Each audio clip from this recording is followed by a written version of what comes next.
고대 서양 속담에 이런 말이 있습니다. 우리도 잘하는 바라 이게 서양의 속담인지 분간이 안 될 때가 있겠습니다만 이런 말입니다. 먹기 위해 살지 말고 살기 위해 먹어라. 그거 뒤지거나 똑바로 하나 마찬가지 아니에요 라고 생각하진 않겠죠. 먹는 것 참 중요합니다. 그런데 먹기 위해서 사는 것은 아니라는 뜻입니다. 먹는 것은 살아가기 위한 수단일 뿐이란 말입니다. 사는 것이 훨씬 중요하고 가치가 있다는 거죠. 조금 어려운 말로 하면 소유하는 것보다 삶 자체가 더 가치가 있다 하는 말입니다. 이 말이 얼마나 가슴에 와닿을지 모르겠어요. 소유하는 것을 중요하게 생각하고 모든 것의 실용성을 따지는 시대에 정말 사는 것 자체가 소중하다라고 생각하는 것이 정상적인 일로 생각될는지는 모르겠습니다. 그러나 오랜 세월 살아남은 속담이니까 우리가 잘 생각해 봐야 됩니다. 사람은 먹기 위해서 사는 것 아니고 살기 위해서 먹는 것이다. 이렇게 삶이 중요한데, 이렇게 소중한데 어떻게 해야 이 소중한 삶을 제대로 살 수 있을까? 또 이런 말이 있습니다. 생각 없이 살면 사는 대로 생각한다. 전에도 한번 설명을 드렸습니다만 내가 누구를 위해서 살아야 할까? 어떻게 살아야 할까? 그런 생각이 전혀 없으면 되는 대로 막 산다는 거죠. 목사님 설교도 잘 들어야겠다 생각하고 듣지 않으면 들리는 것만 듣는 겁니다. 자기 유익에 관계된 것만 듣는 것입니다. 생각 없이 되는 대로 살면 짐승의 삶처럼 살 수밖에 없습니다. 짐승의 삶과 크게 다를 바 없이 살게 됩니다. 그렇게 사는 사람들은 자기의 기분, 충동이 자기 행동의 원인이 됩니다. 연수야, 목사님 봐. 제가 통제할게요. 부모님 신경 쓰지 마세요. 제가 통제할게요. 연수야, 목사님 알지? 조용히 목사님 얘기 잘 들어.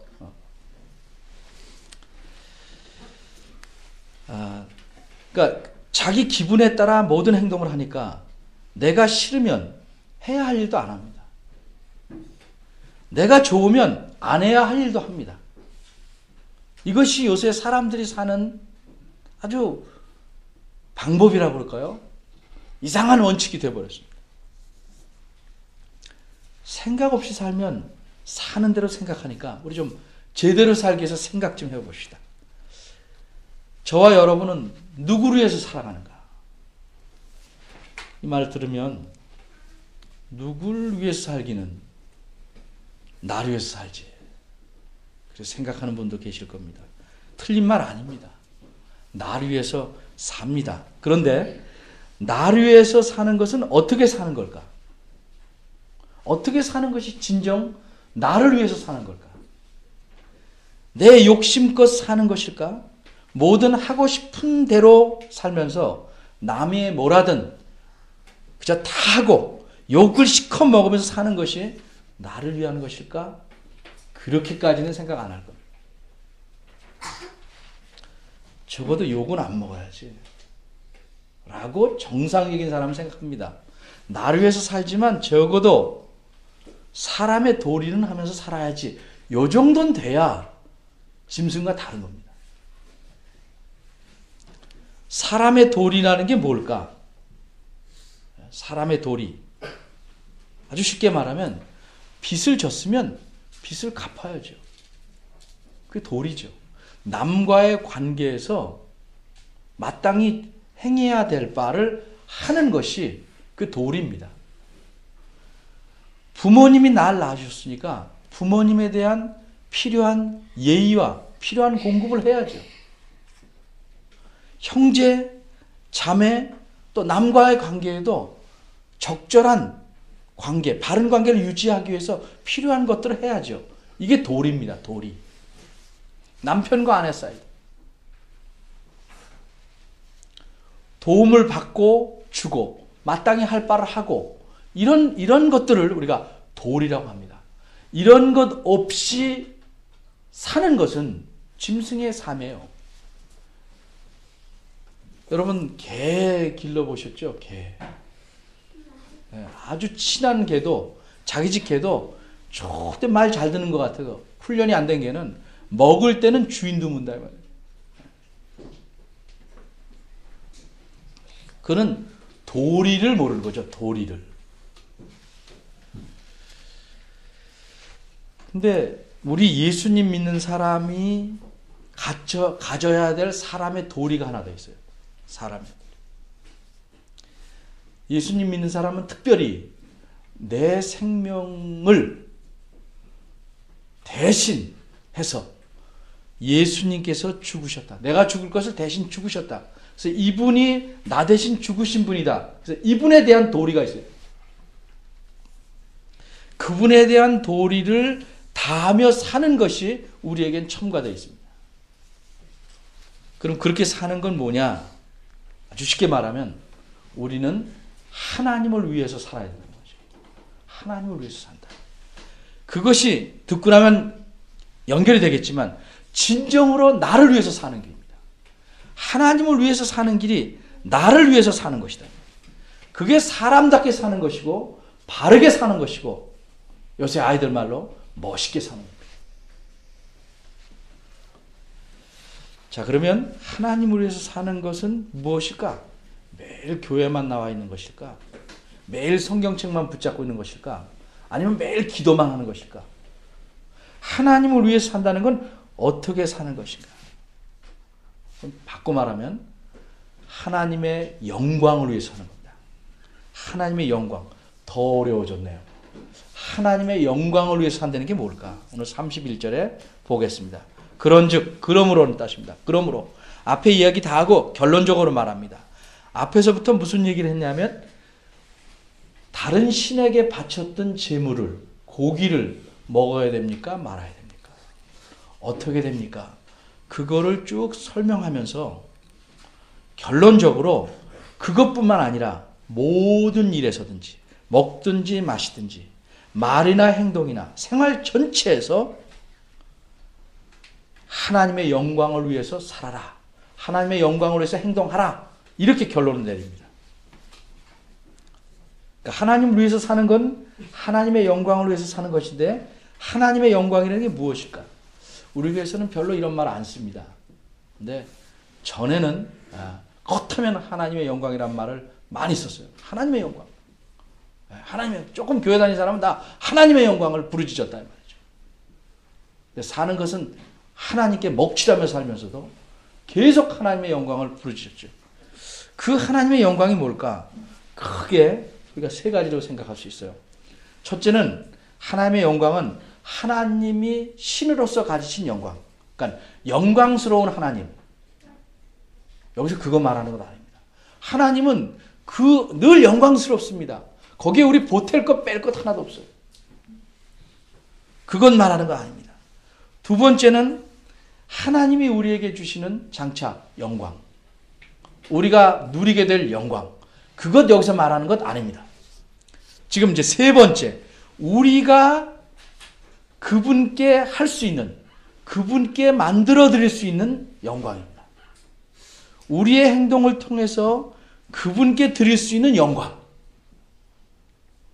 그러니까 우리가 어떤 행동을 하느냐에 따라서 그분께 영광이 되냐 안 되냐가 나누어지는 것이죠. 우리 어린이들을 위해서 쉽게 얘기하면 우리가 잘못하면 부모 욕먹인다고 그러죠. 이 반대입니다. 우리가 잘하면 부모님이 칭찬 듣습니다.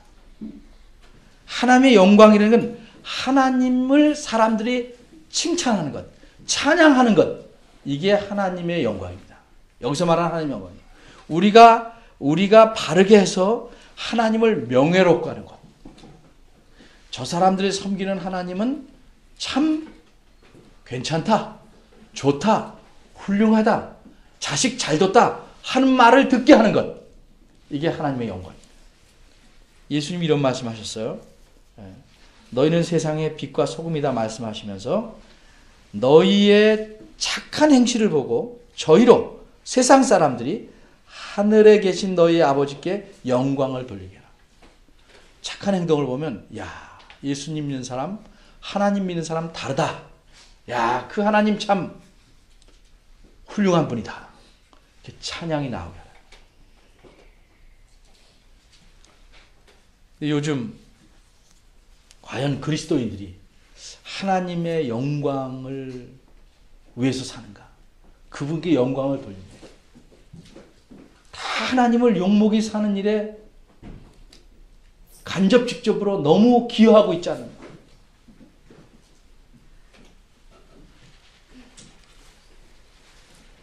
내가 하는 행동을 통해서 하나님을 명예롭게 하는 것. 이게 하나님을 영광스럽게 하는 것입니다. 그런데 우리 여기서 빼먹지 말아야 될 것은 하나님을 영광스럽게 하는 것은 이것뿐이 아니고 내가 하나님을 기뻐하는 겁니다. 내가 하나님을 기뻐하는 것. 하나님을 섬기는 것도 싫고 하나님을 가까이 있는 것도 싫고 이게 아니고 내가 누구 옆에 있으면 그분을 좋아해서 그 옆으로 가지요. 친해지고 싶고 그분 하나님 자체를 좋아하고 기뻐하는 것 이게 하나님께 영광입니다. 그분을 좋아하고 기뻐하니까 그분의 말씀 듣기를 좋아하고 그분의 말씀대로 행하기를 좋아합니다. 그래서 그분이 기쁘게 할 건 무엇인가를 자꾸 생각하고 그분의 뜻을 행하려고 합니다. 내가 그분을 기뻐하고 그분이 기뻐하는 일을 하는 것 이게 하나님을 영광스럽게 하는 것입니다. 이게 성경 전체에서 가르치는 가장 중요한 것입니다. 하나님을 기쁘시게 하는 것. 내가 그분을 기쁘게 여깁니다. 아주 쉬운 예로 남녀가 결혼해서 신혼 때 그냥 보기만 해도 웃지요. 옆에 있기만 해도 좋지요. 직장 가기도 싫고 밥도 해먹기 싫어요. 목사님은 저랬나 보다 우리는 안 그랬는데 그러지 마시고요. 그러지 마시고 우린 못 그랬어요. 네. 그러니까 있으면 좋은 것 이게 하나님께 영광이에요. 영광이라고 거창한 일을 해서 동네방네 소문내는 것 그게 중요한 게 아니고 내 삶에서 모든 삶에서 그분을 기뻐하시고 그분을 기쁘게 하는 것 이게 진정한 영광이에요.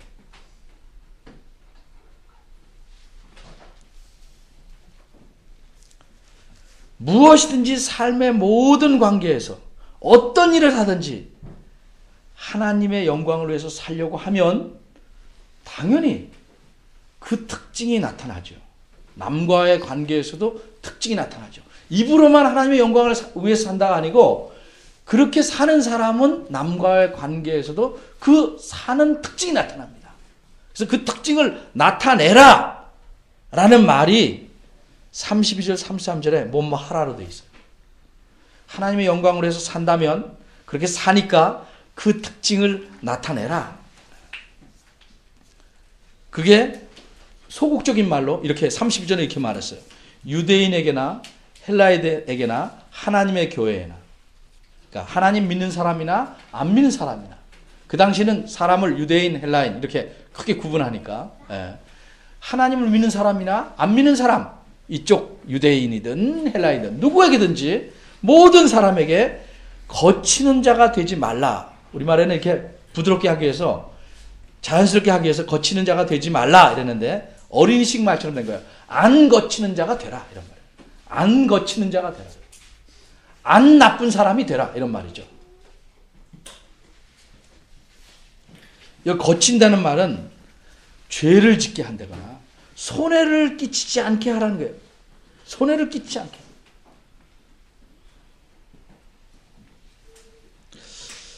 어떻게 하면 손해를 끼치지 않게 할까? 33절에 나와 같이 이렇게 하라. 나와 같이 이렇게 하라. 좀 예를 들겠습니다. 우리 어린이들을 위해서 예를 들어서.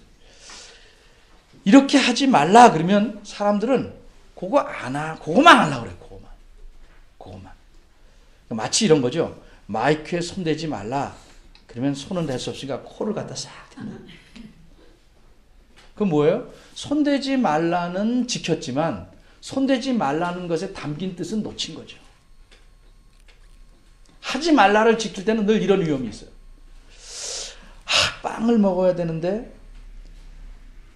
나만 먹으면 저 사람이 상처 입을 거야. 그러니까 몰래 먹어야겠다. 이렇게 생각하는 거는 거치는 자가 되지 않으려는 그것만 지키려는 거예요. 여기 정신은 그게 아니에요. 빵을 먹을 때 몰래 먹어서 상대방에게 먹고 싶은 마음을 안 주겠다 이러지 마시고 어떻게 하면 돼요? 나눠서 같이 먹으면 되죠.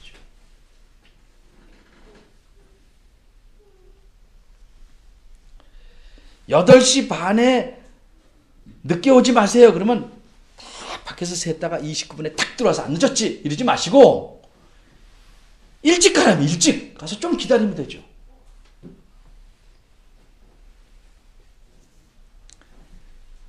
낙제는 하지 말아야지. 부모님이 공부 안 하는 학생한테 말해요.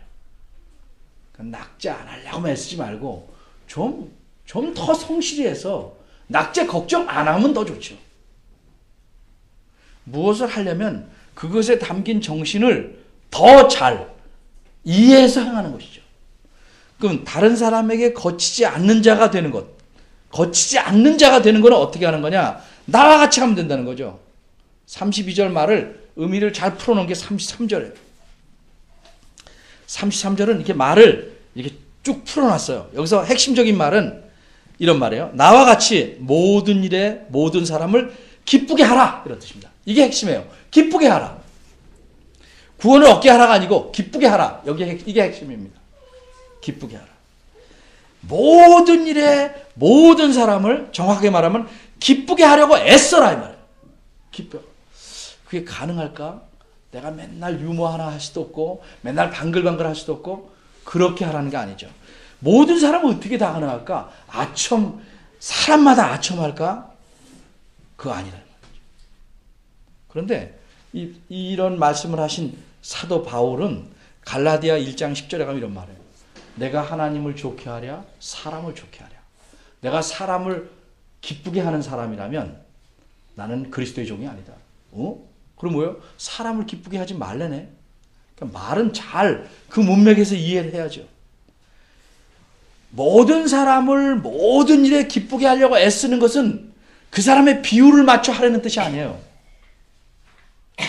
각자가 다 원하는 바가 다른데 어떻게 모든 사람을 기쁘게 할 수 있겠어요? 그러면 어떻게 해서 모든 사람을 모든 일에 기쁘게 할 수 있을까?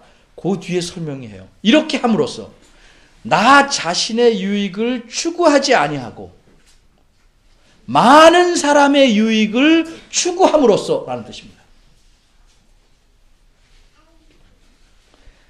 다른 많은 사람의 유익을, 내 자신의 유익은 추구하지 않고 다른 많은 사람의 유익을 추구함으로써 설사 내 자신의 유익이 다른 많은 사람의 유익과 다를 때는 그걸 포기해서라도 많은 사람의 유익을 추구함으로써 모든 일에 모든 사람을 기쁘게 하려고 애쓰는 거예요. 사람이 몰래 살면 모든 사람을 다 만족시킬 수는 없어요. 그러니까 우리가 해야 될 건 많은 사람, 다수의 유익을, 다수의 이익을, 다수의 복지를 생각해야 돼요. 그러니까 그 다수 때문에, 다수의 유익 때문에 자기가 손해보는 소수는 무척 나를 싫어할 수 있죠. 그렇다고 저 사람은 안 기뻐한다고 해서 이 말씀과 부딪히는 거 아닙니다. 여러 사람, 많은 사람의 유익을 우리가 추구함으로써 모든 일에 기쁘게 하도록 애를 써요. 그런데 이 말을 항상 생각해야 돼요. 이거 왜 이렇게 해야 되냐? 왜 많은 사람의 유익을 추구함으로써 모든 사람들을 모든 일에 기쁘게 하려고 애써야 되냐? 맨 뒤에 있는 말이에요. 뭐뭐 하기 위해서. 저희로 구원을 얻게 하기 위해서. 바꿔 말하면 그들이 하나님을 알고 하나님의 구원을 얻는 것이 뭐예요? 하나님께 영광이 되는 거예요. 그게 목표예요.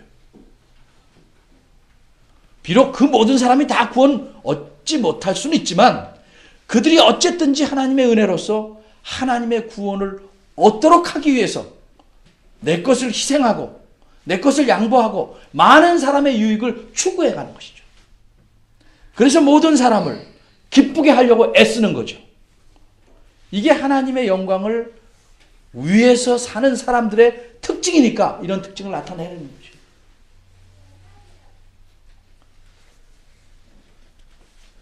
그럼 사도 바울은 어떻게 해서 이렇게 살려고 생각했을까? 11장 1절이 말하는 거예요. 내가 예수 그리스도를 본받았기 때문에 그렇다는 거죠. 예수님이 어떻게 사셨는가를 가만히 보면 자기 생명 귀하지 않아요? 그런데 많은 사람을 위해서 대속물로 주셨어요. 자기의 영광, 신의 영광 버리시고 이 땅에 사람으로 오셨어요. 모든 고난 다 당하셨어요.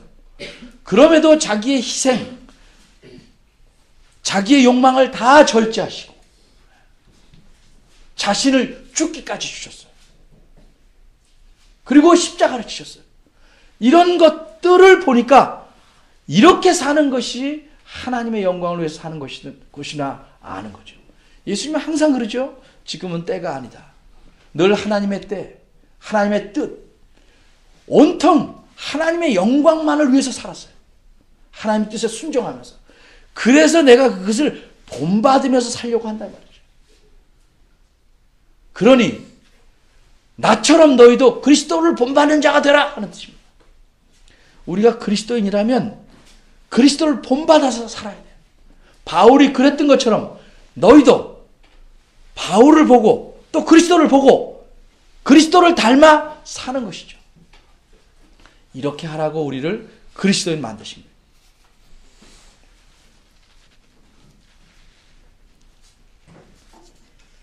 여러분에게 묻습니다. 속으로 대답하세요. 손 들고 크게 대답하지 마시고. 여러분 누구를 위해서 살아오셨습니까? 어린이들 누구를 위해서 살까 생각해 보셨어요? 생각해야 됩니다. 내가 누구를 위해서 살까?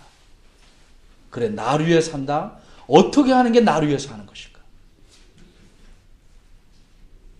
왜 내가 우리 부모님을 통해서 이 땅에 태어났을까?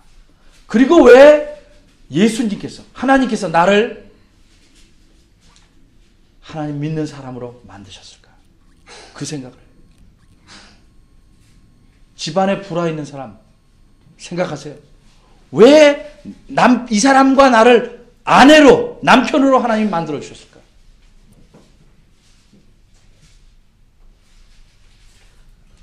무엇을 위해서 사는가? 우리 누구를 위해서 살아야 되는가? 여기 31절에 분명히 얘기합니다. 무엇을 하든지 다 하나님의 영광을 위해서 하라. 하나님을 위해서 살라. 이것을 자신의 삶의 목표로 삼는 사람이 정말 하나님을 기쁘시게 하는 사람입니다. 이런 사람에서 하나님은 참 만족하실 겁니다. 이런 삶을 살면 자신의 삶이 달라집니다. 내 삶이 왜 이렇게 생기가 없고 이게 사는 건지 죽는 건지 흐릿한가? 내 삶의 목표가 무엇인지 생각해봐요. 내가 무엇을 위해 사는가?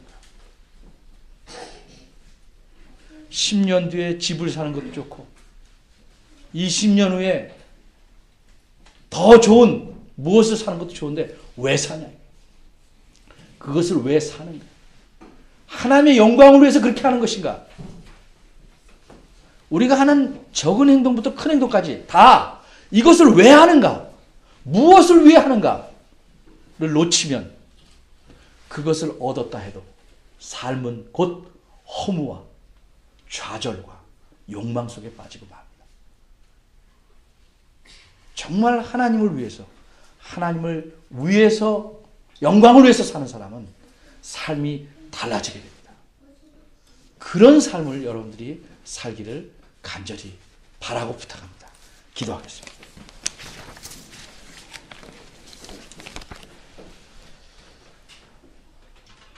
하나님 우리에게 한 번밖에 없는 이 삶을 주셨는데 이렇게 소중한 것을 저희가 그저 아무 생각 없이 살아가지 않는지 돌이켜보게 하시옵소서. 우리의 마음이 무엇에 쏠려 있는지, 우리가 입으로만 주여 주여 하나님 찾지만 우리의 마음은 콩밭에 가 있지 않는지 늘 돌아보게 하시고 우리의 삶의 좌표와 목표를 잘 정해서 이 땅에서 참 하나님을 믿는 사람으로서 하나님을 기뻐하고 기쁘시게 하는 삶을 사는 하나님의 자녀 되게 도와주시옵소서. 우리의 삶을 지도하시고 이끌어 주시기를 바라옵나이다. 예수님의 이름으로 기도합니다. 아멘.